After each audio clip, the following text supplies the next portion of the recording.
दोस्तों, क्लास 12 की केमिस्ट्री में हम बात कर रहे हैं वैद्युत अपघटन सेल के बारे में। क्या होता है वैद्युत अपघटन सेल, उसके एक एग्जाम्पल के बारे में आज डिस्कशन करना है कि जल का वैद्युत अपघटन कैसे किया जाता है। तो दोस्तों ध्यान से समझिएगा कि जल का वैद्युत अपघटन कैसे करते हैं। तो जल के वैद्युत अपघटन के लिए हम देखें कि अगर किसी भी कंटेनर में हमने जल भर रखा है, जैसे यहाँ लवड़ की जगह पे जल भर दिया हो और दोनों तरफ इस पे इलेक्ट्रोड डाल दिए हो, एक प्लस का और एक माइनस का, और एक बैटरी डाल दी है, तो उसके बाद इस जल का क्या होने वाला है, क्योंकि एक क्षण पर इलेक्ट्रॉन का लॉस होगा और एक क्षण पर इलेक्ट्रॉन का गेन होगा।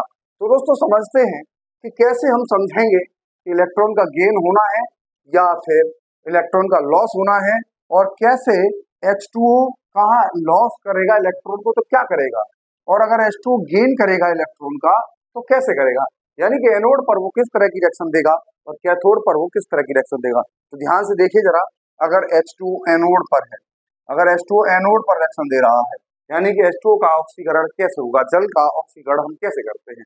थोड़ा ध्यान से देखेंगे और समझने का प्रयास करेंगे कि कैसे हम ऑक्सीडेट करवाएंगे।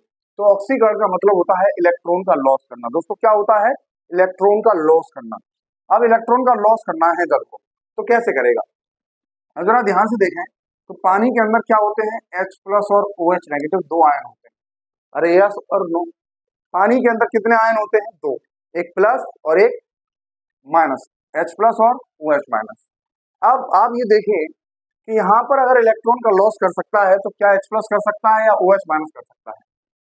अगर हम H2 की बात करें कि अगर पानी इलेक्ट्रॉन लॉस करेगा तो H प्लस इलेक्ट्रॉन लॉस करेगा या OH माइनस।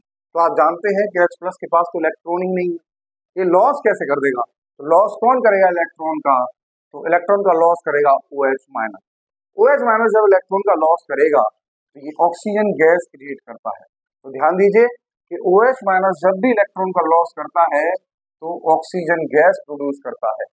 इसका मतलब यहाँ पर जब ये इलेक्ट्रॉन रिलीज करेगा, जब ऑक्सीकरण करेगा, तो इसका मतलब OH negative oxygen gas evolve करेगा और साथ में इलेक्ट्रॉन लॉस करेगा, साथ में क्या बचेगा, H प्लस।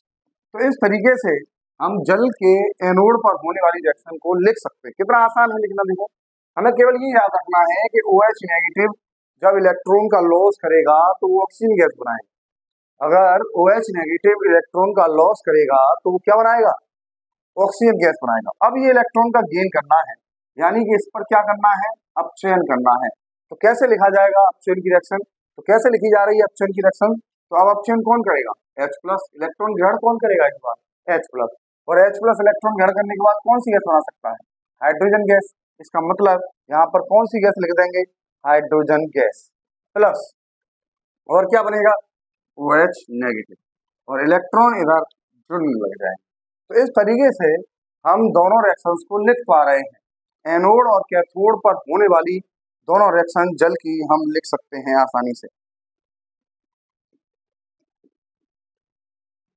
तो हमने क्या समझा है, एक बार फिर से समझने का प्रयास करेंगे कि हम क्या समझा रहे हैं कि अगर H2 अगर इलेक्ट्रॉन लॉस करेगा, यानी कि ऑक्सीकरण होगा इसका, और एनोड पर अगर इसकी लिखेंगे तो कैसे लिखेंगे, आप समझिए, रटने की जरूरत नहीं है। पानी आप जानते हैं कि H प्लस और OH नेगेटिव में टूटता है। अगर ये इलेक्ट्रॉन लॉस करने की बात आएगी, ऑक्सीडेट करने की बात आएगी, तो ये इलेक्ट्रॉन लॉस कर नहीं सकता, इसको ऐसे लिख दो H प्लस को प्लस। OH नेगेटिव जब भी इलेक्ट्रॉन लॉस करेगा तो ऑक्सीजन गैस फॉर्म करेगा, तो ये oxygen gas plus electron loss कर, इतना आसान है इसको लिखना। कैथोड पर देखिए जरा, तो कैथोड पर देखेंगे तो वही अगर H2 को इलेक्ट्रॉन गेन कराने हैं, तो इलेक्ट्रॉन जब गेन करेगा तो कौन करेगा, इस बार H प्लस करेगा, क्योंकि OH पे तो पहले से ही ऑलरेडी माइनस है। तो कौन इलेक्ट्रॉन गेन करेगा, H प्लस, और कौन सी गैस बनाएगा, हाइड्रोजन गैस बनाएगा, प्लस OH नेगेटिव बनेगा।